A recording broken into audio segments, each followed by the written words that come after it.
213 BCE, Imperial China. Night fires flicker across the capital as Emperor Qin Shi Huang orders forbidden books burned and dissidents silenced.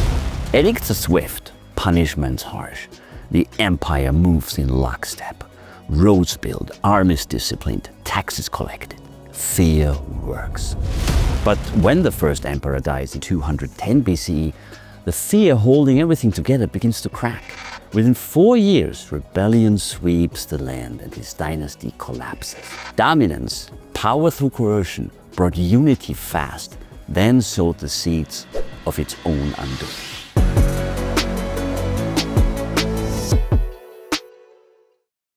Hello and welcome back to The Mammoth in the Room, where we explore leadership lessons that stand the test of time. I'm Nicholas Bocconi, CEO of Mammoth Leadership Sciences, and today we continue our hierarchy mini-series with episode 4, Dominance, Power Through Coercion. And one quick reminder before we dive in. This fall, Mammoth Leadership Sciences is launching its online leadership academy. The first thing this academy will do is launch a course designed to help leaders like you to decode the psychological and biological and evolutionary traps that hold organizations back and what to do about it. Stay tuned. All right, what do we mean by dominance in leadership? Well, dominance is a route to leadership based on threat, intimidation, and punishment. Influence is extracted, not granted. It's distinct from prestige, where status is given freely in return for valued skills, for knowledge or services, like Henrik and Jill White wrote in 2001. And again, we have a lot of publications in the show notes. In short, dominance compels, prestige attracts. Where it comes from? Well, the roots are deep.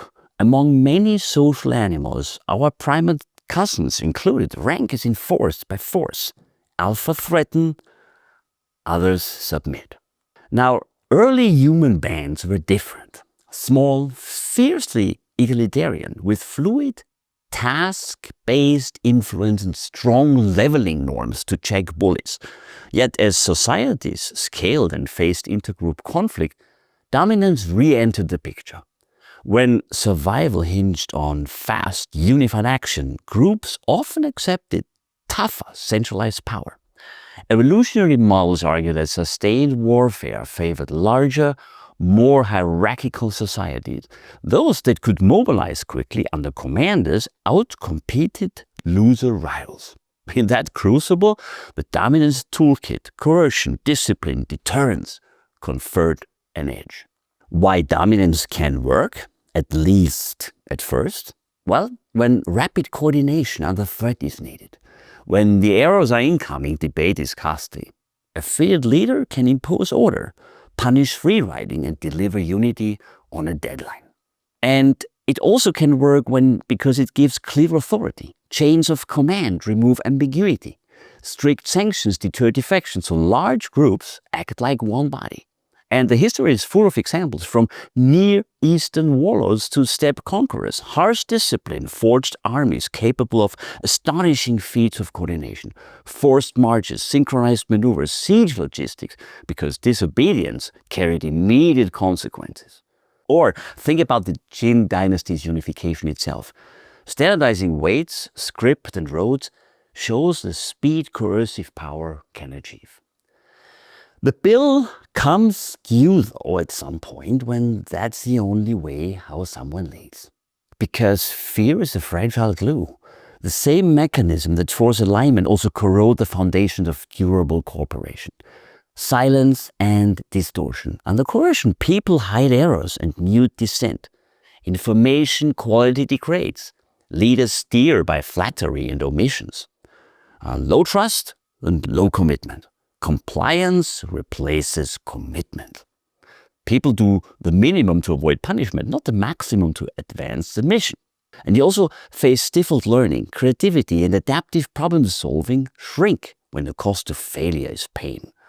Hierarchies get rigid just when adaptability is needed. And then there is a succession risk. Dominance personalizes power, and when the strongman weakens or dies, pent-up resentment and power vacuums erupt, as with Qin's swift collapse. That arc, swift gains, brittle equilibrium and a turbulent end appears across eras.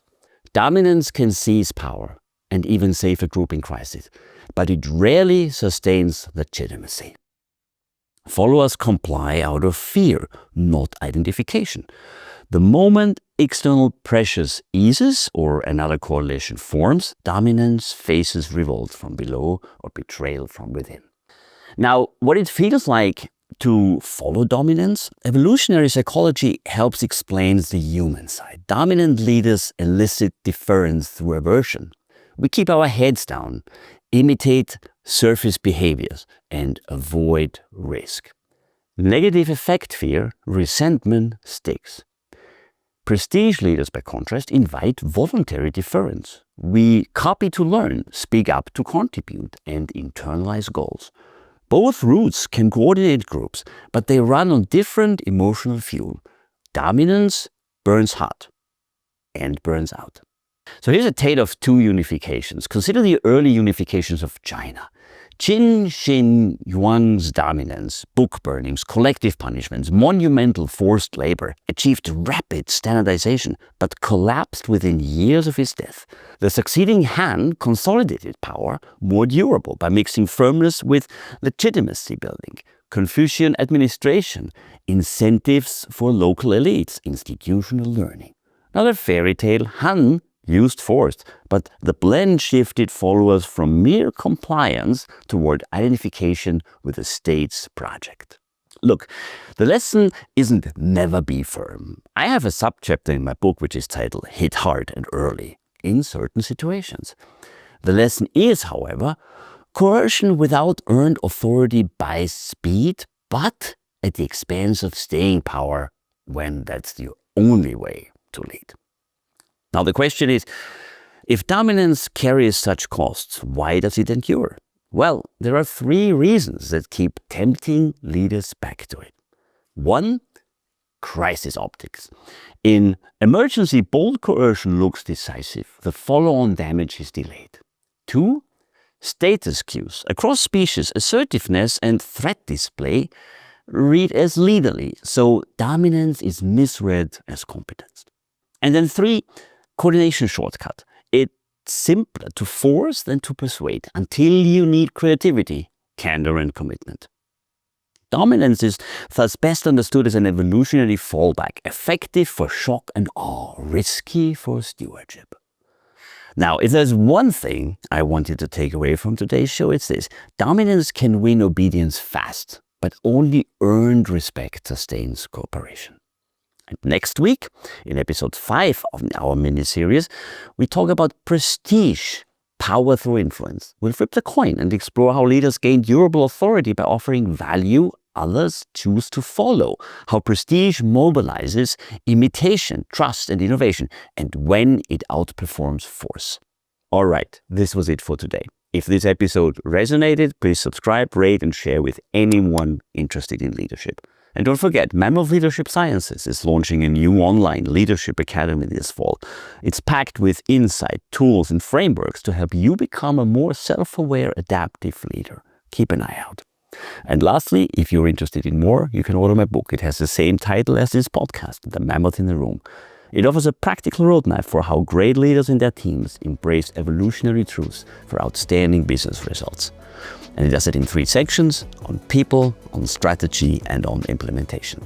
Until next time, lead wisely, think critically, and don't let ancient instincts hijack your modern leadership. I'm Nicholas Bocconi, and this is The Mammoth in the Room.